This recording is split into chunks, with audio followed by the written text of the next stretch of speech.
ಸಿದ್ಧವಾಗಿದೆ. ಶ್ರೀ ಗುರುದೇವತೆ ಪ್ರಸನ್ನ ಸ್ವಸ್ತಿ ಶ್ರೀ ಪಾರ್ಥಿವ ನಾಮ ಸಂವತ್ಸರ ತುಲಾ ಮಾಸ ದಿನ 22 ಸರ್ವ ಕಾರ್ತಿಕ ಶುದ್ಧ ಶುಕ್ರವಾರದಂದು ಬ್ರಾಹ್ಮಿ ಮುಹೂರ್ತದಲ್ಲಿ ಸಾಕೇತರಾಯ ಪ್ರಥಮ ಪುತ್ರನ ಅಭಿನವನಿಗೂ ಹಾಗೂ ಭಾರತೀಯರಾಯನಿಗೆ ಕೊಟ್ಟು ವಿವಾಹ ಮಾಡುವುದಾಗಿ ಗುರು ಹಿರಿಯರು ನಿಶ್ಚಯಿಸಿರುತ್ತೇವೆ. ಈ ಶುಭ ಸಮಾರಂಭಕ್ಕೆ ತಾವೆಲ್ಲರೂ ಆಗಮಿಸಿ ಯಥೋಕ್ತವನ್ನು ಸ್ವೀಕರಿಸಿ ಬುಧವಾರಿಗೆ ಆಶೀರ್ವದಿಸಬೇಕಾಗಿ ಕೇಳಿಕೊಳ್ಳುವ ಸಾಕೇತರಾಯರು ಕುಟುಂಬ ಸಮೇತವಾಗಿ ಮದುವೆ ಬಂದರು.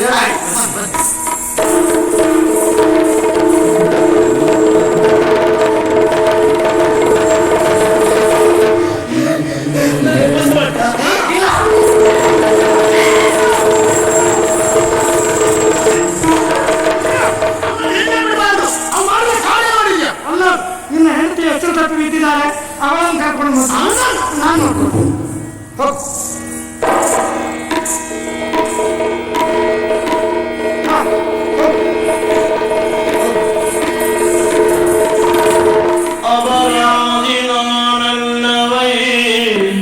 ಕರೆದು ಮಾನಿದಾನೆ ಬಿಗಿದ ಬುಧರೆನ್ನ ಬಗೆಯರಿಯದೆ ಬೋಧನ ಮಾಯಕನಾನೌದು.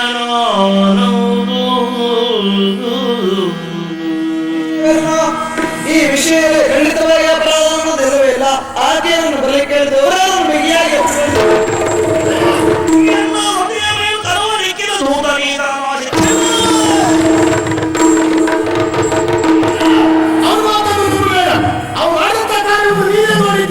ನನ್ನ ಮಾವನೊಂದಿಗೆ ನಿಶ್ಚಿತಾರ್ಥಗೊಂಡು ನನ್ನ ಹೆಂಡತಿಯಿಂದ ಕಾಮಿಸುವುದಕ್ಕೆ ಮುಂದಾದವ. ಅಪರಾಧಿಗಳ ಮೇಲೆ ಕೈ ಮಾಡುವುದು ತಪ್ಪು. ಅಭಿನವನೊಬ್ಬ ನಿರ್ದೋಷಿ ಮುಗ್ಧ. ನಿರಪರಾಧಿ ಆತ. ಮತ್ತೆ ಅಪರಾಧ ಮಾಡಿದವರು ಯಾರು? ನಿನ್ನ ಹೆಂಡತಿ ತ್ರಿವೇಣಿ.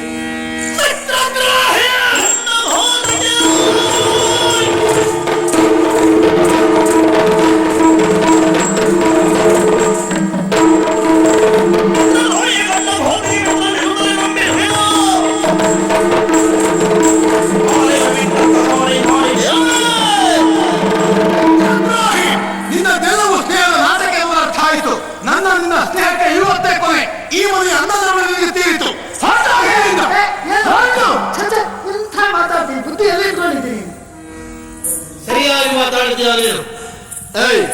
ಮಾನ ಹೊಂಟಲಿಗೆ ಮರ್ಯಾದೆ ಹೊಂಟಲಿಗೆ ಎಷ್ಟೋ ದಿವಸ ಆಗಿ ಮನೆಗೆ ಬಂದ್ರೇನೋ. ಈ ಮನೆ ಮತ್ತೊಂದು ಕೂತ ಇರಬೇಕಣ. ಮನೆ ಯಜಮಾನ ಪ್ರತಿನಿಧಿಯಾಗಿ ಹೇಳ್ತಾ ಇದ್ದೇನೆ. ಆಯ್ತು, ಎರಡೇ ಎರಡು ಅವಕಾಶ ಕೊಡಿ. ಯಾಕೆ? ಈ ಮನೆಯ ಸಮಸ್ಯೆಗಳನ್ನು ಪರಿಹಾರ ಮಾಡಿ ನಾನಾಗಿ ಹೊರಟು ಹೋಗ್ತೀನಿ. ನೀನೇ ಸಮಸ್ಯೆ ಪರಿಹಾರ ಮಾಡುವುದು. ನೀನೇ ಒಂದು ದೊಡ್ಡ ಸಮಸ್ಯೆ. ಹೋಗ, ಮರ್ಯಾದೆಯಿಂದ ಹೋಗ್ತೀವಿ. ಹೋಗುವುದಿಲ್ಲ.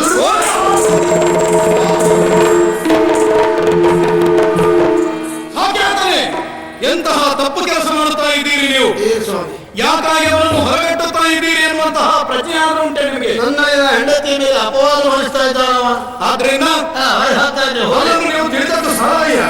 ಮೇಘ ಮುಸುಗಿರುವ ಮಾತಂಡನಾಗಿ ಅಣಿವನ ನೀ ಕಳೆಯಲಿ ಎಂದು ಬರಿದೆ ತ್ಯಾಗಮೂರ್ತಿವನು ಅರಿಯದಾಗಿ ನೀವು ನಿಜ ಬಲವನ ಬೇಳೆನೆರಲು.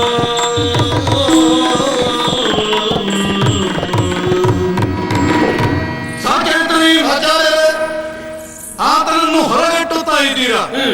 ಮನೆಯಲ್ಲಿ ಕೂಡುದಂಡಕ್ಕೆ ಬಿದ್ದಂತಹ ಒಬ್ಬ ಯಕಶ್ಚಿತ್ ಮನುಷ್ಯ ಅಂತ ಹೇಳಿ ತಿಳಿದಿರಿ ನೀವು. ಹಾಗಲ್ಲವಯ್ಯ, ಉದಿಸಿ ಬರುವಂತಹ ಸೂರ್ಯಬಿಂಬಕ್ಕೆ ಒಂದಿಷ್ಟು ಮೋಡ ಮರೆಯಾದ ಕಾರಣದಿಂದ ಭೂಮಿಯ ಯಾವುದೋ ಒಂದು ಪ್ರದೇಶದಲ್ಲಿ ಕತ್ತಲಾವರಿಸಬಹುದು. ಮತ್ತರೆ ಕ್ಷಣದಲ್ಲಿ ಆ ಮೋಡ ಚದರಿ ಹೋದರೆ ಆ ಪ್ರದೇಶಕ್ಕಷ್ಟೇ ಅಲ್ಲ, ಪ್ರಪಂಚಕ್ಕೆ ಸೂರ್ಯ ಬೆಳಕನ್ನು ಕೊಡುತ್ತಾನೆ. ಹಾಗೆ ಮೇಘ ಮುಸುಕಿರುವ ಮಾರ್ತಂಡನೆ ಅಂತಿಹ ಈತ. ಇವನ ಯೋಗ್ಯತೆಯನ್ನು ನೀವು ತಿಳಿದಿಲ್ಲ. ದೇಶ ಸಂಚಾರಕ್ಕಾಗಿ ಹೋಗಿದ್ದಂತಹ ನಾನು ಅನೇಕ ಕಡೆಗಳಲ್ಲಿ ತಿರುಗುತ್ತಾ ತಕ್ಷಶಿಲೆಯ ಗ್ರಂಥಾಲಯವನ್ನು ಹೊಕ್ಕು ಅಲ್ಲಿದ್ದಂತಹ ಉದ್ಗ್ರಂಥಗಳನ್ನು ಅಭ್ಯಾಸ ಮಾಡುವ ಹೊತ್ತಿಗೆ ವಿಶೇಷವಾದಂತಹ ಗ್ರಂಥವೊಂದು ನನ್ನ ಕರಗತವಾಯಿತು. ಅದೇ ಮನಃಶಾಸ್ತ್ರಕ್ಕೆ ಸಂಬಂಧಿಸಿದ್ದು ಎನ್ನುವುದು ತಿಳಿಯಿತು.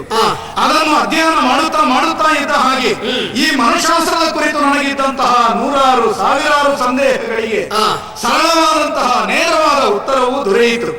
ಅಂತಹ ಉದ್ಗ್ರಂಥವನ್ನು ಬರೆದಂತಹ ಮಹಾತ್ಮ ಯಾರು, ಕವಿಶ್ರೇಷ್ಠ ಯಾರು ಅಂತ ನೋಡಿದ್ರೆ ಅದು ಈ ವಿಜಯವರ್ಮನೇ ಹೌದು.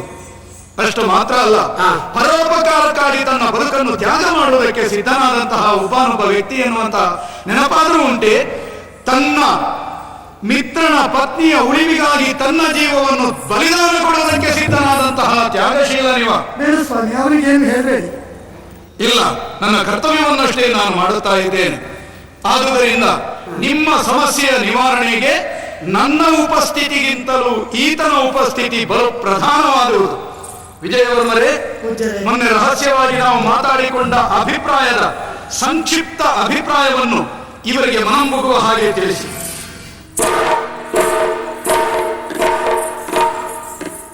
ಅಯ್ಯ, ಆಚಾರ್ಯ ಹೇಳಿದ ಮೇಲೆ ಗೊತ್ತಾಯಿತು ನೀನು ಅವನ ವಿಭಾಗದಲ್ಲಿ ಆಚಾರ್ಯ ಅಂತ. ಆದರೆ ಇಲ್ಲಿವರೆಗೆ ನನ್ನ ಕಂಡದ್ದು ನಾನು ಸಂಶಯದ ದೃಷ್ಟಿಯಲ್ಲಿ ನಿನ್ನಂತಲ್ಲ, ನನಗೆ ಯಾರು ಕಂಡ್ರು ಅನುಮಾನ. ಕೆಲವೊಮ್ಮೆ ನನ್ನ ಮೇಲೆ ಅನುಮಾನ ಪಡ್ಕೊಳ್ಳೋದು ಉಂಟು.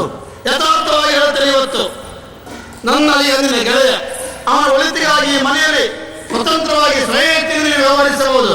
ನಾನು ಹಾಗಂತ ಇಲ್ಲ ಇರ್ತೇನೆ, ಒಂದು ರೀತಿ ಹತ್ತು ರೊಟ್ಟಿ ಹನ್ನೊಂದಿದ್ದ ಹಾಗೆ ಅಗತ್ಯ ಎದುರುಗೊಳಿಸಿಕೊ. ಇದು ನಂತರ ನನ್ನ ಅಗತ್ಯ ಇರಲಿಕ್ಕಿಲ್ಲ.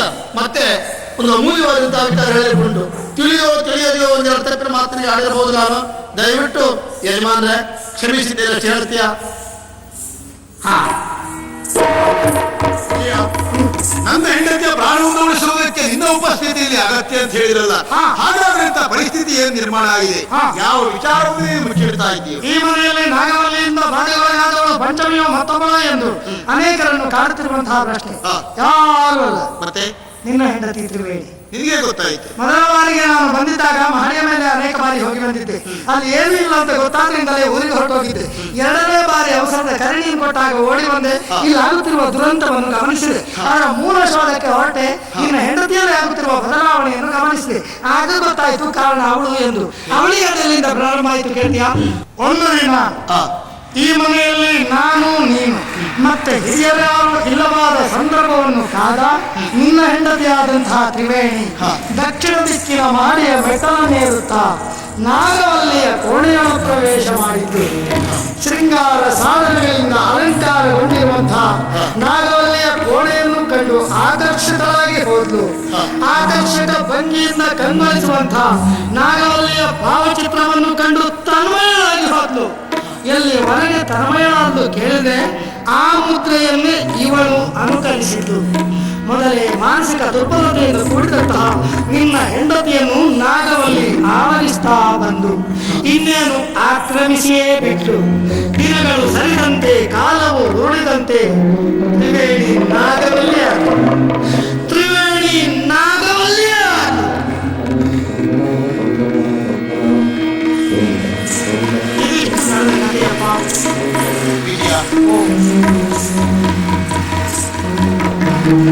ಪ್ರಪಂಚದಲ್ಲಿ ಇಂಥ ಘಟನೆಯೆಲ್ಲ ನಡೆಯುವುದಕ್ಕೆ ಸಾಧ್ಯ ಉಂಟೆ? ಅಪೂರ್ವಕ್ಕೊಮ್ಮೆ ಹೀಗಾಗ್ತದೆ. ನಾವು ಓದುತ್ತೇವೆ, ಕಥೆಯಿಂದ ಕೇಳುತ್ತಿರ್ತೇವೆ.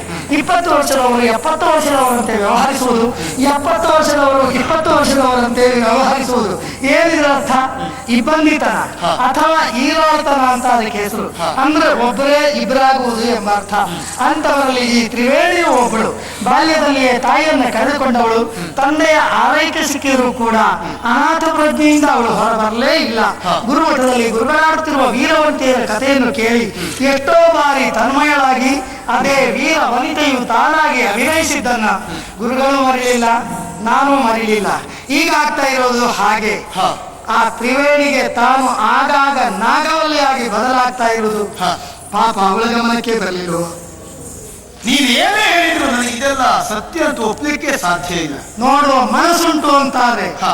ಕಾಲವಿಂದು ಕೂಡಿ ಬಂದಿದೆ. ಹೇಗೆ? ಇಂದು ದುರ್ಗಾಷ್ಟಮಿ ತಾನೆ. ಆಭರಣದ ವಿಕ್ರಯಕ್ಕೆ ಅಂತ ನಿನ್ನ ಹೆಂಡತಿ ಪಟ್ಟಣಕ್ಕೆ ಹೊರಟಿದ್ದಾಳೆ. ಜೊತೆಯಾಗಿ ನನ್ನನ್ನು ಅಲ್ಲಿ ಕೇಳಿದ್ದಾಳೆ. ನಿನ್ನನ್ನು? ಹೌದು. ನಿನ್ನನ್ನು ಯಾಕೆ ಬರ ಹೇಳಿದ್ದವಳು? ಯಾಕೆ ಅನ್ನೋದು ಪ್ರತ್ಯೇಕವಾಗಿರ್ಲಿ. ನೀನು ಅವಳ ಗಂಡನಲ್ವೇ? ಅವಳನ್ನು ಮಾತು ಕೇಳಿಸಿಕ್ಕೆ ನೀನು ಆಗ್ತದಲ್ಲ. ಒಂದು ಮಾತು ಕೇಳು. ವಿಜಯನೊಂದಿಗೆ ನೀನು ಪಟ್ಟಣದಲ್ಲಿ ಸುತ್ತಾಡುವುದು ನನಗೆ ಇಷ್ಟ ಇಲ್ಲ. ನೀನು ಅವರೊಟ್ಟಿಗೆ ಹೋಗಬಾರ್ದು ಅಂತ ತಡೆ. ಖಂಡಿತ ತಡೀತೆ.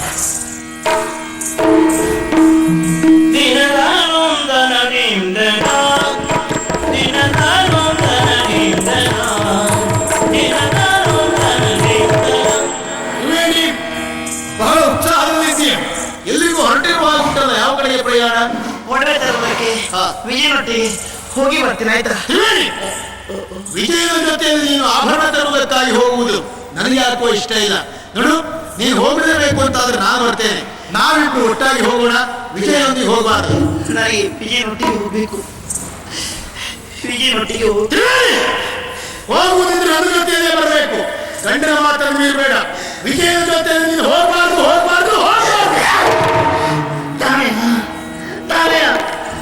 ಏನನ್ನು ಕೇಳಿ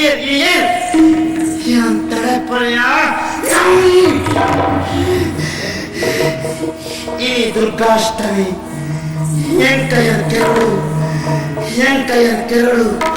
ಯಾನ ಪೋದೆ ಪೋಪೆ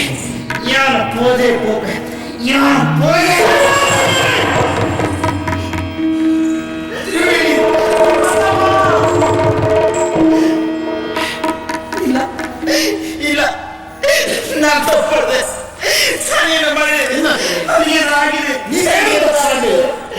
ಏನು ಅಪರಾಧ ಆಗಿಲ್ಲ. ನೋಡು, ಸುಮ್ಮನೆ ಇಲ್ಲದೇ ಇದ್ದದನ್ನೆಲ್ಲ ಕಲ್ಪಿಸಿಕೊಳ್ಳಬೇಡ. ನೀನು ಆರೋಗ್ಯವಾಗಿ ಇದ್ದೀಯಾ. ವಿಜಯದೊಂದಿಗೆ ಆಭರಣ ತರುವುದಕ್ಕೆ ಹೋಗ್ಬೇಕು ತಾನೆ. ಎಲ್ಲ ವ್ಯವಸ್ಥೆ ನಾನು ಮಾಡ್ತೇನೆ, ಬರಬಾರದು. ಹೇಳು, ಹೋಗೋಣಪ್ಪ.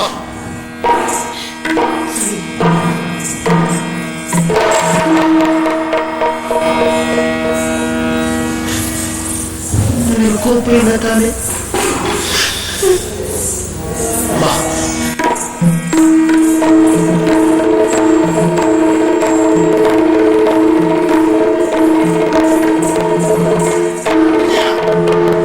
ನೀನಾಡಿದ ಮಾತೆಲ್ಲ ಸತ್ಯ. ತ್ರಿವೇಣಿ ನಾಗವಲ್ಲಿಯಾಗಿ ಬದಲಾಗ್ತಾ ಇದ್ದಾಳೆ ಎನ್ನುವುದಕ್ಕೆ ಅನುಮಾನವೇ ಇಲ್ಲ. ಹೋಗಿ ಅವಳನ್ನ ತಡೆದ ವಿಷಯದೊಂದಿಗೆ ಹೋಗಬಾರದು ಎಂಬುದಾಗಿ ಎಚ್ಚರಿಸಿದೆ. ಆದರೆ ನನ್ನ ಮಾತನ್ನು ಕೇಳಲಿಲ್ಲ ಅವಳು. ಇದ್ದಕ್ಕಿದ್ದ ಹಾಗೆ ಅವಳ ಮುಖಭಾವವೇ ಬದಲಾಯಿತು. ಆ ನಾಗವಲ್ಲಿ ಈಕೆಯನ್ನು ಆಕ್ರಮಿಸಿದ್ದಾಳೆ ಎನ್ನುವುದನ್ನು ನಾನೇ ಕಂಡುಕೊಂಡೆ. ಹಾಗಾದ್ರೆ ಅವಳಿಗೆ ಇದರಿಂದ ಮುಕ್ತಿ ಎನ್ನುವುದೇ ಇಲ್ವೇ? ನಾವು ಅರ್ಥ ಆಯ್ತಲ್ಲ. ಮನೆಯಲ್ಲಿ ಆಗುತ್ತಿರುವ ದುರಂತಕ್ಕೆ ನಿನ್ನ ಹೆಂಡತಿ ಕಾರಣ ಎನ್ನುವುದು. ನರ್ಮದೆಯನ್ನು ನೆರಳು ಹೆದರಿಸಿತು. ಎಲ್ಲಿಂದ ನೆರಳು ಹೆದರಿಸ್ತದೆ? ಬಿಂಬವಿಲ್ಲದೆ ನೆರಳಾದ್ರೂ ಬರುತ್ತದೇನೋ. ಈ ತ್ರಿವೇಣಿಯೇ ಆ ನರ್ಮದೆಯನ್ನು ಕೊಲ್ಲುವ ಪ್ರಯತ್ನ ಮಾಡಿದವಳು. ಅವಳಿಗೆ ಯಾಕೆ ದ್ವೇಷ? ಅವಳಿಗೇನು ಇಲ್ಲ. ನಾಗವಲ್ಲಿ ಅಭಿನವನನ್ನೇ ನಟರಾಜ ಅಂತ ತಿಳ್ಕೊಂಡಿದ್ದಾರೆ. ಆ ಅಭಿನವನೊಂದಿಗೆ ನರ್ಮದೆ ಮದುವೆ ಅಂತ ತೀರ್ಮಾನ ಆಯ್ತಾ ಇಲ್ವೋ? ಅದು ಅವಳಿಗೆ ಇಷ್ಟ ಆಗಲಿಲ್ಲ. ಅವಳನ್ನು ಕೊಂದು ಬಿಟ್ರೆ ನೀವು ಹಾಗೆ ಉಳಿತಾರಲ್ಲ ಎನ್ನುವ ಕಾರಣಕ್ಕಾಗಿ ಕೊಲ್ಲುವ ಪ್ರಯತ್ನ ಮಾಡಿದ್ದು. ಅಲ್ಲಿ ವಿಫಲನಾಗಿ ಹೋದ್ಲು. ಆಮೇಲೆ ನಾಗವಲ್ಲಿ ನೇರವಾಗಿ ಅಭಿನವನನ್ನು ಸಂಧಿಸುವುದಕ್ಕೆ ತಡೆಗೋಡೆಯಾದವ ಯಾರು ಗೊತ್ತಾ? ತ್ರಿವೇಣಿಗೆ ಗಂಡನಾದ ನೀನು. ಹಾಗಾಗಿ ನಿನ್ನನ್ನು ಕೊಲ್ಲುವ ಪ್ರಯತ್ನ ಮಾಡಿದ್ದು. ಯಾವಾಗ? ಭವನವೊಂದರಲ್ಲಿ ಬಂಧಿಸಿ ಬೆಂಕಿ ಕೊಟ್ಟು ಸುಟ್ಟು ಪ್ರಯತ್ನ ಮಾಡಿದ್ದು. ನನಗೆ ತಿಳಿದು ಬಂದು ನಿನ್ನನ್ನು ಕಾಪಾಡಿದೆ. ನೀನೇ ತಿಳ್ಕೊಂಡಿ. ನಿನ್ನ ಆಹಾರದ ಪೂರೈಕೆ ಆಳುಗಳಿಂದಲೇ ಆಗ್ತಿತ್ತಲ್ಲ, ಅಂದು ಮಾತ್ರ ತ್ರಿವೇಣಿ ಹಿಡ್ಕೊಂಡು ಹೊರಟು. ಆಗ ಅನುಮಾನ ಬಂದದ್ರಿಂದಲೇ ಬಂದು ನಿನ್ನನ್ನು ಕಾಪಾಡಿದೆ. ಅಭಿನವನ ಮೇಲೆ ಅತ್ಯಾಚಾರದ ಆರೋಪವನ್ನು ಹೊರಿಸಿ ಅವನನ್ನು ಇಲ್ಲಿಂದ ದೂರ ಕಳಿಸಿದ್ರೆ ತಾನವರೊಂದಿಗೆ ಹಾಯಾಗಿರ್ಬೋದು ಎನ್ನುವ ಕಾರಣಕ್ಕಾಗಿ ಹಾಗೆಲ್ಲ ಮಾಡಿಸಿದ್ದ ನಿಶ್ಚಿತಾರ್ಥದ ವೇಳೆಯಲ್ಲಿ. ನೋಡು, ಇನ್ನು ನಿನ್ನ ಹೆಂಡತಿ ನನ್ನೊಂದಿಗೆ ಬರುವುದನ್ನು ತಡಿಲಿಕ್ಕಾಗ್ಲಿಲ್ಲಲ್ಲ. ಇಲ್ಲ, ನಿನ್ನಿಂದಲ್ಲ. ಇಂದು ಅವಳ ಕೈ ತಡೆಯುವುದಕ್ಕೆ ಯಾರಿಂದೂ ಸಾಧ್ಯ ಇಲ್ಲ. ಯಾಕೆ? ಒಂದು ದಿನ ಗಾನವನ್ನು ಗಮನಿಸಿದಂತಹ ನಾನು ರಾಜರಾಜೇಂದ್ರ ಭೂಪಾಲನಂತೆ ಅಭಿನಯಿಸಿದೆ. ಆ ಕ್ಷಣದಿಂದಲೇ ನನ್ನನ್ನು ಆ ದೊರೆಯೆಂದು ಬಗೆದಂತಹ ನಾಗವಲ್ಲಿ ಪ್ರತಿಜ್ಞೆ ಮಾಡಿಬಿಟ್ಟು, ಬರುವ ದುರ್ಗಾಷ್ಟಮಿಯ ದಿನದಂದು ಶುಕ್ರವಾರ ನಿನ್ನನ್ನು ಬಳಿ ತೆಗೆದುಕೊಳ್ತೇನೆ ಎಂದು. ಇಂದು ನಾನು ತ್ರಿವೇಣಿಯೊಂದಿಗೆ ಸಾಗುತ್ತಾ ಇದ್ದಂತೆ ತ್ರಿವೇಣಿ ನಾಗವಲ್ಲಿಯಾಗಿ ಬದಲಾಗ್ತಾಳೆ. ನನ್ನನ್ನು ಪ್ರಾಣ ಹೇರ್ತಾಳೆ. ಇದು ಅವಳಿಟ್ಟುಕೊಂಡ ಉದ್ದೇಶ. ಖಂಡಿತ ಅದನ್ನು ಮಾಡ್ತಾಳೆ. ವಿಜಯ ಸುಗುಣಶೀಲನೆ ನಿನ್ನ ಕರಣದ ಬಲಿದಾನವುಳ್ಳೇ ಕರುಣಿಯಾಗೆ ಮುಂದೆ ಕರೆದೊಯ್ಯುವೆ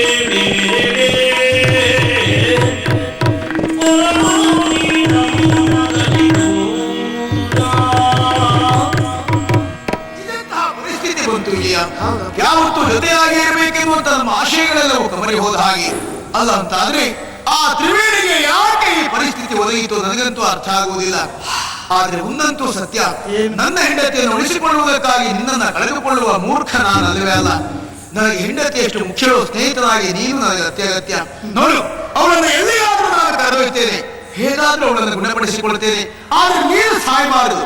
ಹೋಗು, ಎಲ್ಲಿಯಾದ್ರೂ ದೂರ ಹೋಗಬಹುದು. ವಿದ್ಯಾವಂತರು ವಿಚಾರವಂತರು ಆಗಿರ್ಬೇಕಪ್ಪ. ತೀರ ಭಾವುಕರಾಗಬಾರ್ದು. ನಿನ್ನ ಹೆಂಡತಿಯನ್ನು ಗುಣಪಡಿಸಲಿಕ್ಕೆ ನೀನು ಮನೆಯಿಂದ ಬೇರೆ ಮಾಡ್ಬೋದು, ದೂರ ಕರ್ಕೊಂಡು ಹೋಗ್ಬೋದು. ಹಾಗಂತ ಈ ಮೊದಲೇ ಅವಳು ನಾವರಿಸಿದಂತಹ ನಾಗವಲ್ಲಿಯನ್ನು ಬೇರೆ ಮಾಡಲಿಕ್ಕೆ ನಿನ್ನಿಂದ ಆಗ್ತದೆ ಏನು? ನಾಗವಲ್ಲಿ ಮಾಡಿದ ಪ್ರತಿಜ್ಞೆಯ ಪ್ರಕಾರ ಇಂದು ನನ್ನ ಬಲಿಯಾಗಲೇಬೇಕು. ಒಮ್ಮೆ ಆಗಲಿಲ್ಲ ಅಂತಾದರೆ ಪರಿಣಾಮ ಏನು ಕೇಳು. ನಿರಾಶೆಗೊಂಡ ನಾಗವಲ್ಲಿ ಹತಾಶರಾಗಿ ತನ್ನನ್ನೇ ತಾನು ಕೊಂದುಕೊಳ್ತಾನೆ. ಅಲ್ಲಿಗಾದ್ರೂ ನಾಗವಲ್ಲಿಯ ಪ್ರಕರಣ ಮುಗೀತದಲ್ಲ? ಏನ್ ಪ್ರಕರಣ ಮುಗೀತದೆ ಅಲ್ಲಿ? ಕೊಂದುಕೊಳ್ಳಿಕ್ಕೆ ಅಂತದ್ದು ದೇಹ ಉಂಟ, ಜೀವ ಉಂಟ, ಮತ್ತೆ ಕೊಂದುಕೊಳ್ಳುವುದೆಂತದ್ದು? ಆಗ ಸಾಯುವವರು ಯಾರು ಕೇಳು. ನಿನ್ನ ಹೆಂಡತಿ ತ್ರಿವೇಣಿಯಪ್ಪ. ಗೊತ್ತಿದ್ದ ನಾನು ಖಂಡಿತ ಅದಕ್ಕೆ ಅವಕಾಶ ಕೊಡುವುದಿಲ್ಲ. ನಾನಿಲ್ಲಿ ಇದ್ದೇ ಇರ್ತೇನೆ. ನಿನ್ನ ಹೆಂಡತಿಯನ್ನು ನಾನು ಕಾಪಾಡ್ತೇನೆ. ನೀನು ಭಯಬೇಡ, ಹೋಗು. ವಿಜಯ, ನೀನೇನೋ ತ್ರಿವೇಣಿಯನ್ನು ಕಾಪಾಡಬಹುದು, ಆದ್ರೆ ನಿನ್ನನ್ನು ಕಾಪಾಡುವುದಕ್ಕೆ ಯಾರಿದ್ದಾರೆ? ದೇವರಿದ್ದಾರೆ, ಹೋಗು. ಅಜರಾಮರ ಚಿರನೂತನ ಅಜರಾಮರ ಈ ಸ್ನೇಹ ಚಿರನೂತನ ಸ್ನೇಹ ಗೆಳೆಯ ನೀರುವಲ್ಲಿಗೆ ಮಮ ನಿಲಯ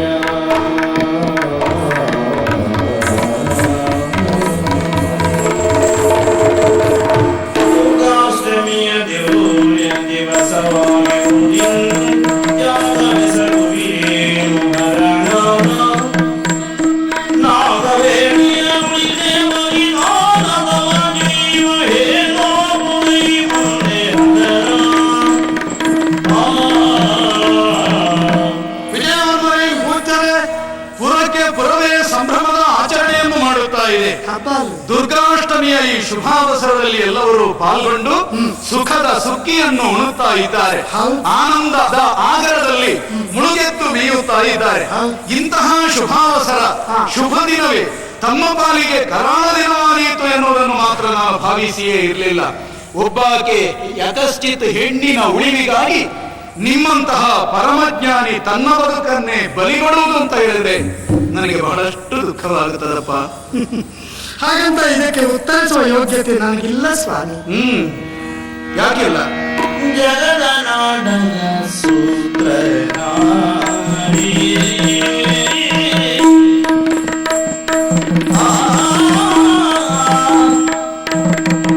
ಜಗದ ನಾಡನ ಸೂತ್ರಧಾರಿ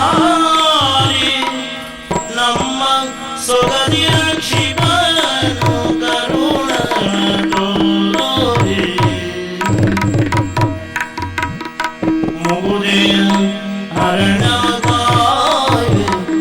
ಮುಂದೆ ಜಗದೀಶ ಶರಣೆ ಜಗದ ನಾಟಕ ಸೂತ್ರಧಾರಿ ಜಗದೀಶ ನಾಟಗೆ ಶರಣೆ ಮುಂದೆ ಶರಣೆ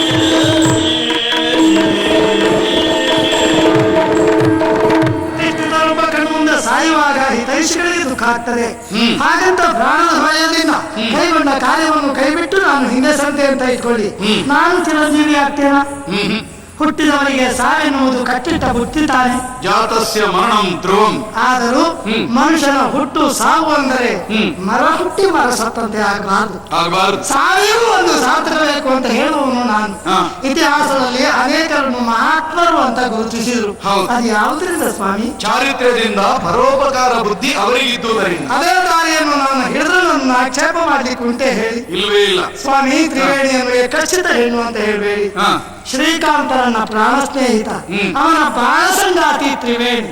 ಅವಳಿಗೂ ತಿಳಿಯದಂತೆ ಅವಳೀಗ ಸಾಯ್ತಾ ಇದ್ದಾಳೆ ಸ್ವಾಮಿ. ತಿಳಿದ ನಾನು ಅವಳನ್ನು ಉಳಿಸುವ ಪ್ರಯತ್ನ ಮಾಡ್ತಾ ಇದ್ದೇನೆ.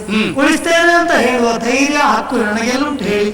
ಜಗದ ಜೀವಜಾಲಗಳನ್ನು ಸೃಷ್ಟಿಸಿ ಕುಣಿಸಿ ದಣಿಸಿ ಮಣಿಸುವ ಆತ ಮರೆಯ ಮಹಾಚೇತನ ದೇವರಲ್ವೇ? ಹಾಗಂತ ದೇವರು ಮಾಡ್ತಾನೆ ಅಂತ ಪುರುಷರು ಕೈ ಕಟ್ಟಿ ಕೂತ್ಕೊಳ್ಬೇಕೆ? ಅವನಿಗೆ ಅವನದೇ ಕರ್ಮ ಧರ್ಮ ಅಂತ ಇದೆ. ಪುರುಷ ಪ್ರಯತ್ನ 6: ಉದ್ಯೋಗ, ಸಾಹಸ, ಧೈರ್ಯ, ಬುದ್ಧಿ, ಶಕ್ತಿ, ಪರಾಕ್ರಮ. ಈ 6 ವಿಧದ ಪ್ರಯತ್ನದಲ್ಲಿ ಪ್ರಾಮಾಣಿಕ ಪ್ರಯತ್ನ ಮಾಡಿದ ಅಂತಾದ್ರೆ ಪುರುಷ. 7ನೇದು ದೈವಾನುಗ್ರಹ. ಸಪ್ತಮಂ ದೈವ ಚಿಂತನಂ. ಅದೇನೋ ನಮ್ಗೆ ಉತ್ತರಿಸಲಿಕ್ಕೆ ಬರುವುದಿಲ್ಲ. ನೋಡಿ, ನನಗಿಲ್ಲಿ ನನ್ನ ಸಾವು ಬದುಕಿನ ವಿಷಯ ಮುಖ್ಯ ಅಲ್ಲವೇ ಅಲ್ಲ. ನಾನು ಸತ್ತರೂ ಆ ಸಾವು ನನಗೆ ಸಾರ್ಥಕವಾದ ಸಾವು ಅಂತ ಸಮಾಧಾನ ಪಡ್ತೇನೆ. ನನ್ನ ಲಕ್ಷ್ಯ ತ್ರಿವೇಣಿಯ ಉಳಿವು, ಇದು ನನ್ನ ಅಚಲ ನಿರ್ಧಾರ. ಭಲೇ ವಿಜಯವರ್ಮರೇ, ಮೆಚ್ಚಿದೆ ನಿಮ್ಮ ಈ ಸ್ಥಿರತೆಯನ್ನು. ನಿಮ್ಮ ಈ ಕಾಯಕಕ್ಕೆ ತೊಡಗುವಲ್ಲಿದ್ದಂತಹ ಕಾಯೇನ ವಾಚಾ ಮನಸ ತ್ರಿಕರಣ ಶುದ್ಧವಾದಂತಹ ಭಾವ ಎಷ್ಟು ಗಟ್ಟಿಯಾಗಿ ಬೇರು ಬಿಟ್ಟು ನಿಂತಿದೆ ಅನ್ನೋದನ್ನು ನೋಡುವುದಕ್ಕಾಗಿ ಹೀಗೆ ಪ್ರಶ್ನಿಸಿದ್ದೇನೆ ಹೊರತು ಅನ್ಯಥಾ ತಾವು ಸರ್ವಥಾ ಭಾವಿಸಬಾರದು. ಕೋಟಿಗಟ್ಟಲೆ ಜೀವಜಾಲಗಳು ಬದುಕುತ್ತಿರುವಂತಹ ಈ ಸಮಾಜದಲ್ಲಿ ಪ್ರಾಣಿಯಂತೆ ಬದುಕುವ, ಜಂತುವಿನಂತೆ ಬದುಕುವಂತಹ ಮನುಷ್ಯನೂ ಇದ್ದಾನೆ. ಆ ಒಂದು ಅನ್ಯರ ಕಾಲಿಗೆ ಕಡಿಯುತ್ತದೆ. ಯಾಕಾಗಿ? ಯಾವ ಪ್ರಯೋಜನವೂ ಇಲ್ಲ ಅದಕ್ಕೆ. ತನ್ನದ್ದಾದಂತಹ ಹಲ್ಲಿನ ಬುಡದಲ್ಲಿದ್ದ ನಂಜನ್ನಿಳಿಸಿಕೊಳ್ಳುವುದೇ ಉದ್ದೇಶ. ಅಷ್ಟೇ ಬಿಡಿ. ಹುಲಿಯೊಂದು ಬೇಟೆಯನ್ನಾಡುತ್ತದೆ ಹಸಿದ ಹೊತ್ತಿನಲ್ಲಿ ಮಾತ್ರ. ಹಸಿ ಒಡಗಿತು ಕಣ್ಣ ಮುಂದೆ ಸುಳಿದ ದನವನ್ನು ಅದು ಹಿಡಿಯುವುದಕ್ಕೆ ಹೋಗುವುದಿಲ್ಲ. ಮಧ್ಯಮ ವರ್ಗದವರು ಅಂತ ಹೇಳಿದ್ರೆ ಹಾಗೆ, ಅಧಮರು ಅಂತ ಹೇಳಿದ್ರೆ ಮೊದಲು ಹೇಳಿದನಲ್ಲ, ವ್ಯಾಳದ ಬುದ್ಧಿ ಇದ್ದವರು. ಉತ್ತಮರು, ಉತ್ತಮೋತ್ತಮರು ಅಂತ ಮತ್ತೊಂದು ವರ್ಗದವರಿದ್ದಾರೆ. ಹಸುವಿನ ಗುಣದವರು. ಅಲ್ಲಿ ಇಲ್ಲಿ ಸಿಕ್ಕಿದ ಕಾಳು ಕಡ್ಡಿಗಳನ್ನು ಹೆಕ್ಕಿ ಮುಕ್ಕಿ ಬದುಕಿದರೂ ಕೊಡುವಾಗ ಅಮೃತೋಪಮವಾದ ಹಾಲನ್ನೇ ಕೊಡುತ್ತದೆ. ಗಾವು ವಿಶ್ವಸ್ಯ ಮಾತರಹ ಅಂತ ಕೊಂಡಾಡಿದ್ದದೇ ಕಾರಣಕ್ಕೆ. ತ್ರಿವೇಣಿ ಎನ್ನುವಂತಹ ಹೆಣ್ಣು ಒಂದು ಶ್ರೀಗಂಧದ ವೃಕ್ಷ. ಅವಳನ್ನು ಆವರಿಸಿರುವಂತಹ ಆ ಪ್ರೇತ, ನಾಗವಲ್ಲಿಯ ಪ್ರೇತ, ಅದಕ್ಕೆ ಅಂಟಿರುವಂತಹ ಬಂದಳಿಕೆ ಅಥವಾ ಬದನಿಕೆ, ಈ ಮರದ ಸತ್ವವನ್ನೇ ಹೀರಿ ಅದು ಬೃಹದಾಕಾರವಾಗಿ ಬೆಳೆದು ನಿಂತಿದೆ. ಅದನ್ನು ಬೇರ್ಪಡಿಸುವುದೇ ನಮ್ಮಿಬ್ಬರ ಉದ್ದೇಶ. ಬೇರ್ಪಡಿಸುವ ಹೊತ್ತಿಗೆ ಬಂದಳಿಕೆ ಬದುಕಿ ಮರ ಸಾಯುತ್ತದೋ, ಮರ ಬದುಕಿ ಬಂದಳಿಕೆ ಸಾಯುತ್ತದೋ ಎನ್ನುವುದನ್ನು ನಿರ್ಧರಿಸುವುದಕ್ಕೆ ಬಾರದ ಸ್ಥಿತಿಗೆ ಮುಟ್ಟಿ ಹೋಗಿದೆ. ವೈದಿಕವಾದ ಹಾದಿ ನನ್ನದ್ದು, ವೈಜ್ಞಾನಿಕವಾದ ಹಾದಿ ನಿಮ್ಮದ್ದು. ಎರಡನ್ನು ನಾವು ಕ್ರಮಿಸುತ್ತಾ ಹೋಗುತ್ತಿದ್ದ ಹಾಗೆ ದೇವರು ಫಲ ಕೊಡಲೆಂದು ಪ್ರಾರ್ಥಿಸೋಣ. ಸರಿ.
ಕಣ್ಣೀರಿಗೂ ಬೆಲೆ ಕೊಡದೆ ಕಟುಕನಾಗಿ ಧರಧರನೆ ಎಳೆದುಕೊಂಡು ನಿನ್ನನ್ನು ಬಂಧನದಲ್ಲಿರಿಸಿದವ ನಾನು. ಕಾರಣ ಸೂಕ್ಷ್ಮವಾಗಿ ನನಗೂ ನಾನು ಹೇಳ್ತೇನೆ. ಅನೇಕರ ಅನುಮಾನದ ಕಣ್ಣು ನಿನ್ನ ಮೇಲಿತ್ತು, ಅದು ಹಾಗೆ ಇರಲಿ. ಅದರ ಹೊರತಾಗಿ ಬೇರೆ ಯಾರನ್ನು ಗಮನಿಸದೇ ಇರಲಿ ಜನ ಎನ್ನುವುದು ಒಂದು ಕಾರಣ. ಆಮೇಲೆ ನಿನ್ನನ್ನು ಅನುಮಾನಿಸುತ್ತಿರುವವರಿಂದ ನಿನಗೆ ಅನ್ಯಾಯ ಆಗದಿರಲಿ ಅಂತ ಆ ಕ್ಷಣಕ್ಕೆ ನಿನ್ನನ್ನು ನಾನು ನನ್ನ ಸ್ವಾಧೀನಕ್ಕೆ ತೆಗೆದುಕೊಂಡೆ, ಗೊತ್ತಾ? ಹಾಗೆ ಸ್ವಾಧೀನಕ್ಕೆ ತೆಗೆದುಕೊಳ್ಳುವಲ್ಲಿ ನನಗಿದ್ದ ಉದ್ದೇಶ ಏನು ಹೇಳಿ? ಅನುಮಾನ ಬೇಕಿಲ್ಲ.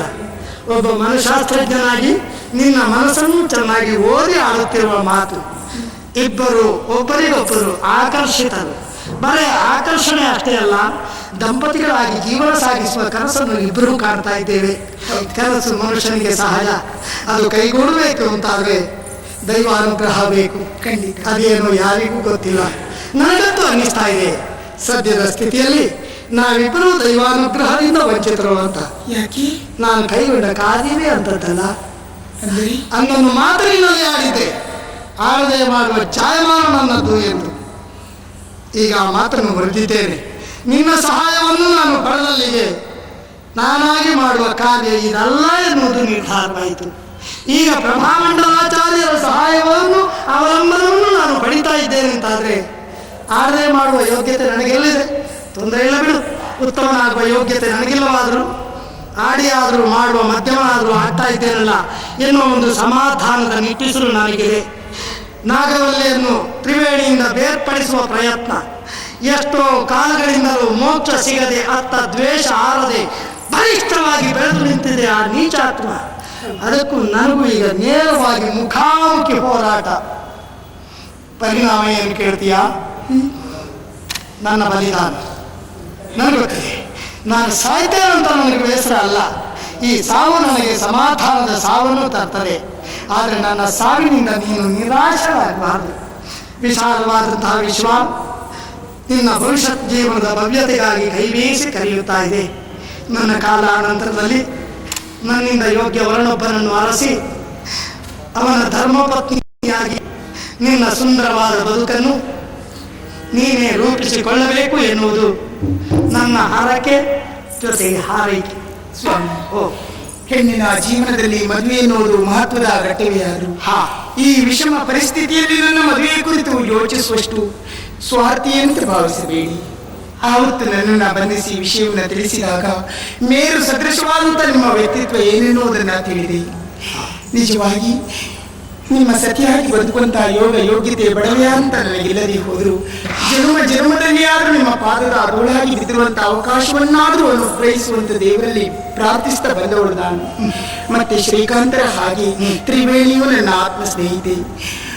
ಆ ಗೆಳತಿಯ ಪ್ರಾಣ ಉಳಿಯುವಲ್ಲಿ ನನ್ನ ಪ್ರಾಣವನ್ನು ಬೇಕಾದರೂ ಬಲಿ ಕೊಟ್ಟು ನೀವು ಮಾಡುವಂತಹ ಕಾರ್ಯಕ್ಕೆ ಸಹಕಾರವನ್ನು ನೀಡ್ತೇನೆ.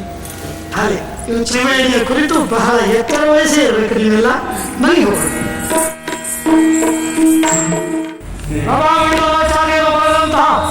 ಈ ಮಂಡಲದಲ್ಲಿ ನಾಗವಲ್ಲಿಯನ್ನು ಕರೆತಂದು ಕುಳಿಸಬೇಕು. ಅದು ನನ್ನಿಂದ ಆಗುವ ಕಾರ್ಯ ಅಲ್ಲ. ಅದಕ್ಕಾಗಿ ಅಧಿನವರನ್ನು ನಾವು ಬಳಸಿಕೊಳ್ಳೋಣ, ಅಲ್ಲಿಗೆ ಅವನನ್ನೇ ಕಳಿಸಿಕೊಡೋಣ. ಇನ್ನೊಂದು ಮುಖ್ಯವಾದ ರಹಸ್ಯ ವಿಷಯ, ಆಗಾಗ ನಿನ್ನ ಹೆಂಡತಿ ನಾಗವಲ್ಲಿಯಾಗಿ ಕುಣಿತಾ ಇರ್ತಾಳೆ. ಇವತ್ತೇ ಕಳಿಸ್ತೇನೆ.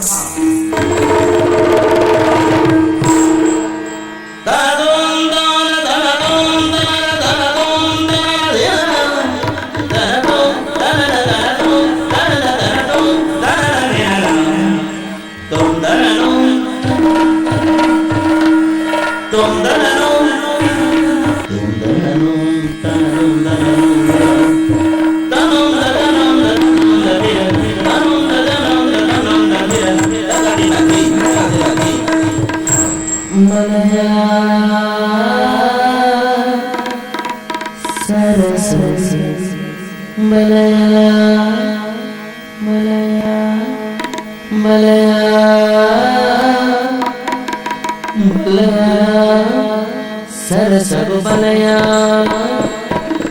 ಬಲಯ ಸರಸರು ಬಲಯ ಎನ್ನ ಮನಸ್ಸರೆ ನಿಲೆಯಾದ ಈ ಉಂದಿಯ ಎನ್ನ ಬಾಳದನೆ ಸರವೋಲು ಈ ಗಂಧಿಯ ಎನ್ನ ಮನಸ್ಸರೆ ನಿಲೆಯಾದ ಈ ಉಂದಿಯ ಬಾಳದನೆ ಸರವೋಲು ಈ ಗಂಧಿಯ ಮಿಟ್ಟು ಮಿರಿಲೋ ಮನಮದೂಕ ಬೆರೆಯೋರಿ ಬೈಗಡ ಇನಕ ಭಾರತ ಸರಸರು ಬಲಯ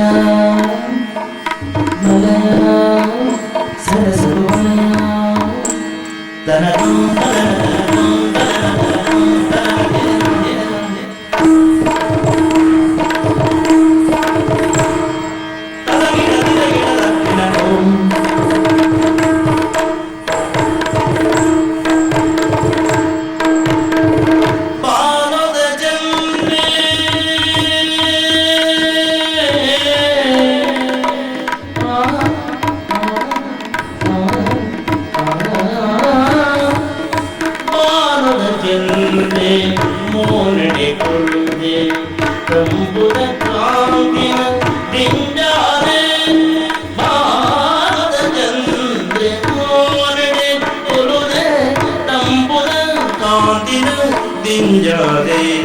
ಈ ತಂಜಿತು ಜವಾಗಿ ಪ್ರೀತಿ ಆನಂದ ಸೋಜನೆ ದಿನ ರಾತ್ರಿ ಈ ತಂಜಿತು ಜವಾಗಿ ಪ್ರೀತಿ ಕಾದಂಜ ಸೋದನೆ ದಿನ ರಾತ್ರಿ ಯಾವ ಎಲ್ಲ ತಳಮಳ ಸರಸರು ಬಲಯ ಬಲಯ ಸರಸರು ಬಲಯ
ನಾನು ಕರೆದಿರುವ ಮಂಡಲದಲ್ಲಿ ಬಂದು ಕುಳಿತುಕೋ. ಮಂಡಲದಲ್ಲಿ ಬಂದು ಕುಳಿತುಕೋ. ಕುಳಿತುಕೋ. ಕುಳಿತುಕೋ. ಏನ್ ಅಣಕಿಸುತ್ತೀಯ? ಅಣಕ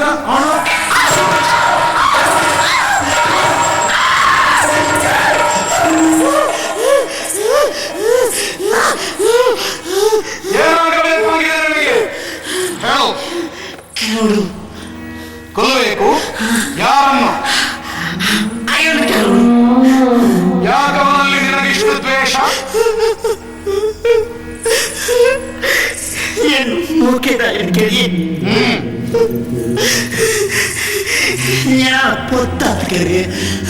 ನಿನ್ನ ಪ್ರಿಯತಮನನ್ನು ಕಡಿದುಕೊಂಡ, ನಿನ್ನನ್ನು ಸುಟ್ಟುಕೊಂಡ, ಅದಕ್ಕಾಗಿ ದ್ವೇಷ ಸಾಧನೆ. ಈ ದಿನವನ್ನೇ ಯಾಕೆ ಆಯ್ಕೆ ಮಾಡಿರಿ? ini ದುರ್ಗಾಷ್ಟಮಿ. ಓಹೋ, ದುರ್ಗಾಷ್ಟಮಿಯ ದಿನದಂದೇ ನಿಮ್ಮ ಕಗ್ಗೊಲೆ ಮಾಡಿದವನನ್ನು ಅದೇ ದುರ್ಗಾಷ್ಟಮಿಯನ್ನು ಕೊಲ್ಲಬೇಕೆನ್ನುವುದು ನಿನ್ನ ಉದ್ದೇಶವೇ? ಸರಿ, ಆತನನ್ನು ನೀನು ಸುಟ್ಟು ಕೊಂದರೆ ಈ ದೇಹವನ್ನು ಬಿಟ್ಟು ಹೋಗುತ್ತೀಯೋ?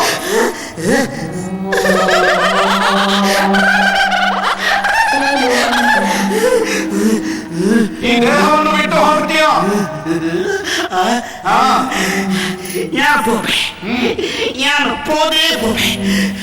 ಸರಿ ಯಾರಲ್ಲಿ?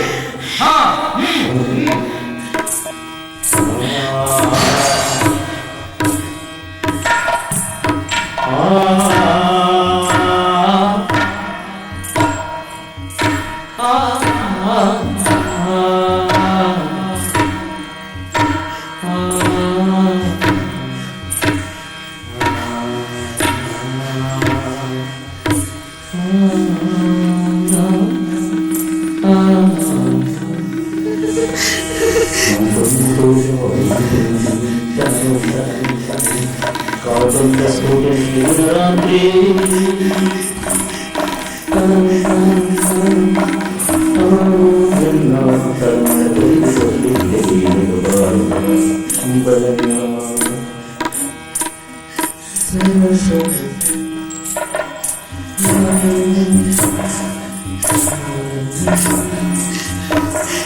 ಬಿಡಿ ಕೊಲ್ಲೆಯನ್ನು ಸುಟ್ಟವರನ್ನು ಕೊಲ್ಲು.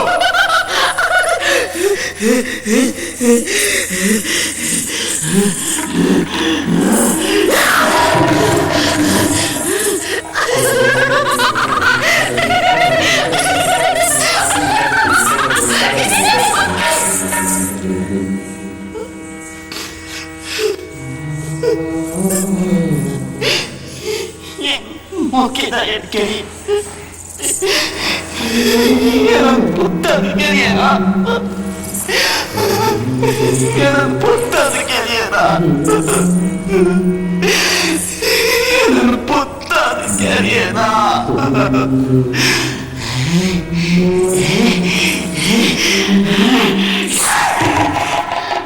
ನೀನು ಬಿಡ್ಪುಚಿ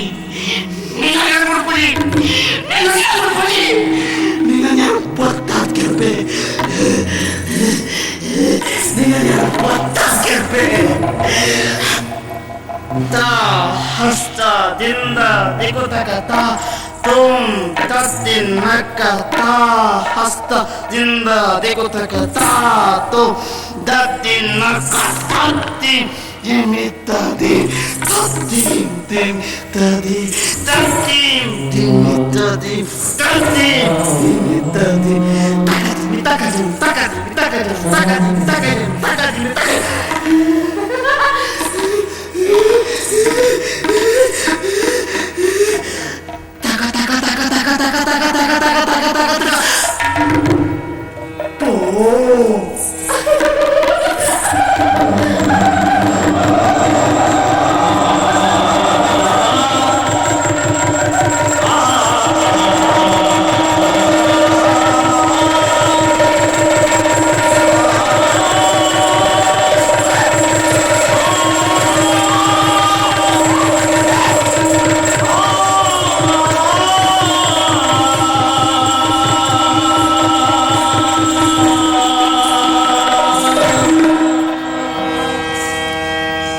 ಎಬ್ಬಿಸಿ ಅವಳನ್ನು.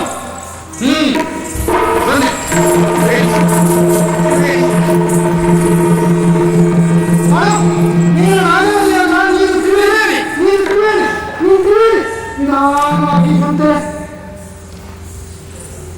ನೀನು ಯಾರು ಹೇಳು? ನಾನು ತ್ರಿವೇಣಿ. ನಾನು ಯಾರು ಹೇಳು? ನನ್ನ ಬಾಲ್ಯದ ಒಡನಾಡಿ ವಿಜಯವರ್ಮ. ಅವನು ಯಾರು? ನನ್ನ ಒಂದು ಈಗ ನಿನ್ನ ಮೈ ಮನಸ್ಸು ಹೇಗಿದೆ? ನನ್ನ ಮೈ ಮನಸ್ಸೆಲ್ಲ ಪ್ರಪೂರ್ಣವಾಗಿದೆ. ಸಂತೋಷ. ವಿಜಯವರ್ಮರೇ, ಕೂತರೆ ನಮ್ಮೀರುವರ ಪ್ರಯತ್ನ ಫಲಿಸಿತು. ಈಕೆಯ ಮೈಯಲ್ಲಿದ್ದಂತಹ ಪ್ರೇತ ಉಚ್ಚಾಟಿತವಾಗಿ ಹೊರಟು ಹೋಯಿತು. ಹೌದು. ನಿಮ್ಮೆಲ್ಲವರಿಗೂ ಶುಭವಾಗಲಿ. ನಾನಿನ್ನು ತಕ್ಷಶಿಲೆಯತ್ತ ತೆರಳುತ್ತೇನೆ. ವಿಜಯ, ಬಹಳ ಆಶ್ಚರ್ಯ ಆಗ್ತಾ ಇದೆ. ಏನಪ್ಪ? ನಮ್ಮ ಕಣ್ಣೆದುರಲ್ಲಿ ದಹಿಸಲ್ಪಟ್ಟಿರುವಂತಹ ನೀನು ಮತ್ತೆ ಪುನಃ ಹೇಗೆ ಕಾಣಿಸಿಕೊಳ್ಳುವುದಕ್ಕೆ ಸಾಧ್ಯ ಆಯಿತು ಹೇಳು? ಅಲ್ಲೊಂದು ಸಣ್ಣ ತಂತ್ರಗಾರಿಕೆಯನ್ನು ನಾವು ಬಳಸಿದ್ದು. ನನ್ನ ಅವಳ ನಡುವೆ ಇರುವ ಅಂತರದಲ್ಲಿ ಒಂದು ಭಯ ಬರುವಂತಹ ವಾತಾವರಣ ಸೃಷ್ಟಿ ಮಾಡಿ ಅವಳ ಕಣ್ಣಿಂದ ಕ್ಷಣಕಾಲ ಮರೆಯಾದ ತಕ್ಷಣ ಅಲ್ಲಿಂದ ಜಾರಿಬಿಟ್ಟೆ. ನನ್ನ ಪ್ರತಿಬಿಂಬವೊಂದನ್ನು ಮೊದಲೇ ರಚಿಸಿ ಇಡಲಾಗಿತ್ತು. ಮತ್ತೆ ಅವಳು ಕಾಣಿಸಿಕೊಳ್ಳುವ ಹೊತ್ತಿಗೆ ಆ ವಧಾಪೀಠದಲ್ಲಿದ್ದು ಸುಟ್ಟುರಿದು ಹೋದದ್ದು ನನ್ನ ಪ್ರತಿಬಿಂಬ ಗೊಂಬೆ. ರಾಜರಾಜೇಂದ್ರ ಭೂಪಾಲನೆ ಸುಟ್ಟುರಿದು ಬಿದ್ದರೆಂದು ಸಂತೋಷದಿಂದ ನಾಗವಲ್ಲಿ ಇವಳನ್ನು ಬಿಟ್ಟು ಮೋಕ್ಷ ಏರಿದು ನದತಿಷ್ಟು ತುಂಬಾ ಉಪಕಾರ ಮಾಡಿದ್ಯಪ್ಪ. ಸರಿಯಪ್ಪ. ಈ ಸಂದರ್ಭಕ್ಕೆ ನೀನಿಲ್ಲ ಅಂತಾದ್ರೆ ಖಂಡಿತ ನನ್ನ ಹೆಂಡತಿಯನ್ನು ಉಳಿಸಿಕೊಳ್ಳಲು ಸಾಧ್ಯ ಇರಲಿಲ್ಲ. ಆಪ್ತಮಿತ್ರ ಎನ್ನುವಂತಹ ಶಬ್ದಕ್ಕೆ ನಿಜವಾದಂತಹ ಅರ್ಥವನ್ನ ಕಲ್ಪಿಸಿಕೊಟ್ಟವ ನೀನು. ಕೇವಲ ನಮ್ಮ ಸ್ಫೂರ್ತಿಗಾಗಿಯೋ ಜನರಂಜನೆಗಾಗಿಯೋ ಆಪ್ತಮಿತ್ರ ಎನ್ನುವಂತಹ ಶಬ್ದವನ್ನು ನಾವು ಬಳಸಿಕೊಂಡದ್ದಲ್ಲ. ನಿಜವಾದ ಆಪ್ತಮಿತ್ರರು ಹೇಗಿರಬೇಕು ಎನ್ನುವುದನ್ನು ಸಮಾಜಕ್ಕೆ ತೋರ್ಪಡಿಸಿದ್ದೇವೆ. ನೀನು ಮಾಡಿದಂತಹ ಈ ಉಪಕಾರಕ್ಕೆ ಜನ್ಮ ಜನ್ಮಾಂತರಕ್ಕೂ ಋಣಿನಾದ. ನೀವು ಕೊಡುವಂತಹ ಈ ಕೃತಜ್ಞತೆಯಲ್ಲಿ ನನ್ನ ಜೊತೆಗೆ ಪಾಲು ತೆಗೆದುಕೊಳ್ಳುವವರೂ ಇದ್ದಾರಲ್ಲ. ಯಾರು? ತ್ರಿವೇಣಿ ಸರಿಯಾಗ್ತಾಳೆ ಅಂತಾದ್ರೆ ನಾನು ಎಷ್ಟು ಕಷ್ಟ ಬೇಕಾದ್ರೂ ಅನುಭವಿಸ್ತೇನೆ, ಎಷ್ಟು ರೀತಿ ಬೇಕಾದ್ರೂ ಅಭಿನಯಿಸ್ತೇನೆ ಎಂದು ನನ್ನೊಟ್ಟಿಗೆ ಇದ್ದು ನನಗೆ ಸಹಾಯ ಮಾಡಿದವು ಈ ಪಂಚಮಿ. ಹೌದು, ನಾನು ಅವತ್ತು ಮಾತು ಹೇಳಿದ್ದೆ. ಏನು? ನನ್ನ ಪ್ರಾಣಗತೆ ಎಂಬುದಾಗಿ ಆ ಮಾತನ್ನ ಉಳಿಸ್ಕೊಟ್ಬಿಟ್ಲ ಅವಳು. ಸರಿ ನೋಡು, ಇದೆಲ್ಲ ನಾಗವಲ್ಲಿಯೇ ತೀರಿಸು. ಇದೆಲ್ಲ ಇನ್ನು ಇದರಿಂದ ಏನು ಅಪಾಯ ಇಲ್ಲ, ಎಲ್ಲಿಯವರೆಗೆ ನಿಮಗೆ ಅಪಾಯ ಇಲ್ಲ ಎನ್ನುವುದನ್ನು ಮನವರಿಕೆ ಮಾಡಿಸುವ ಸಲುವಾಗಿ ಇನ್ನು ಮುಂದೆ ನಿಮ್ಮ ಸಜ್ಜೆಯ ಮನೆಯನ್ನು ಬೇಕಾದ್ರೆ ನಾಗವಲ್ಲಿಯ ಕೋಣೆಗೆ ವರ್ಗಾವಣೆ ಮಾಡುವ. ಅಲ್ಲಿ ಮತ್ತೆ ಭೂತ ಏನಿಲ್ಲ, ಬರೇ ಶೃಂಗಾರ ಕೋಣೆ. ಪ್ರಿಯ, ನಮ್ಮ ಸಜ್ಜೆ ಮನೆ ಬದಲಾವಣೆ ಮಾತು ಅಂತಿರಲಿ. ನಿನ್ನ ಸಜ್ಜೆ ಮನೆ ಪ್ರವೇಶ ಯಾವಾಗ? ಅವತ್ತು ಇವಳು ಮಾತು ಹೇಳಿದ್ರು, ಮರೀಲಿಕ್ಕೆ ಆಗ್ತಾ ಇಲ್ಲ ನನಗೆ. ಈ ರೀತಿ ಅಪವಾದ ನನ್ನ ಮೇಲೆ ಹೇಳಿದ್ರೆ ನಾಳೆ ನನ್ನ ಬದುಕೇನು ಅಂತ ಹೇಳಿದ್ರು. ಈಗ ಕೇಳಿ, ನಾನು ನಿನಗೆ ಇಷ್ಟ ಆಗಿದ್ದೇನೆ ಅಂತಾರೆ, ನಿನ್ನ ಹಿರಿಯರು ಯಾರಾದರೂ ಇದ್ರೆ ಅವರೆಲ್ಲರೂ ಈ ಸಂಬಂಧವನ್ನು ಒಪ್ತಾರೆ ಅಂತಾರೆ. ಹೆಣ್ಣು ನೋಡ್ಲಿಕ್ಕೆ ಅಂತ ನಮ್ಮ ಅಮ್ಮನನ್ನು ನಿಮ್ಮ ಮನೆಗೆ ಯಾವಾಗ ಕಳಿಸ್ಬೇಕು ಅಂತ ಅವ್ರು ಹೇಳಿದ್ರು. ಅಜ್ಞಲ್ಲಿ ಕೇಳಿ ಹೇಳ್ತೀನಿ. ಅರ್ಥ ಆಯ್ತಲ್ಲ ನಾನು ಹೇಳ್ತೀಯ? ಹೆಣ್ಣನ್ನು ಆಯ್ಕೆ ಮಾಡಿದ್ದೀಯ. ಪಂಚಮಿ ನಿನ್ನ ಗುಣ ಸ್ವಭಾವಕ್ಕೆ ತಕ್ಕವಳು. ಜೊತೆ ಒಂದು ಎಚ್ಚರಿಕೆ ಮಾತು, ಏನಪ್ಪಾ? ಮದುವೆಯಾಗಿ ಹೆಂಡತಿಯನ್ನ ಕರೆದೊಯ್ದು ನೀನು ಮತ್ತೆ ನಮ್ಮನ್ನೆಲ್ಲ ಮರೆತು ಬಿಡಬಾರದು. ಆಗಾಗ ಇಲ್ಲಿಗೆ ಬರಬೇಕು, ನಮ್ಮ ಜೊತೆಯಲ್ಲಿ ಇರಬೇಕು, ನಮಗೆಲ್ಲ ಸಂತೋಷ ತರಬೇಕಪ್ಪ. ಇದನ್ನು ನೀನು ನನಗೆಲ್ಲ ಹೇಳು. ಇವತ್ತು ಇದನ್ನು ನೋಡ್ತಾ ಇರುವವರಿಗೆಲ್ಲ ನೀನು ಹೇಳಬೇಕು. ಇಷ್ಟಕ್ಕೆ ನಿಮ್ಮ ಸಂಬಂಧ ಮುಗಿದೋಯ್ತು ಅಂತ ತಿಳ್ಕೊಳ್ಬೇಡಿ. ಅವಕಾಶ ಇದ್ದವರು ನಾವೆಲ್ಲಿದ್ದೇವೆ ಎನ್ನುವುದನ್ನು ಗಮನಿಸಿ ಅಲ್ಲಿಗೆ ನೀವು ಬರಬೇಕು, ನಮ್ಮೊಂದಿಗೆ ನೀವು ಸೇರಬೇಕು, ನಮಗೂ ನೀವು ಸಂತೋಷವನ್ನು ಉಂಟು ಮಾಡಬೇಕು. ಸರ್ವರಿಗೂ ನಮಸ್ಕಾರ. ಅಜರಾಮರವು ಈ ಸ್ನೇಹ ಚಿರನೂತನವು ಈ ಸ್ನೇಹ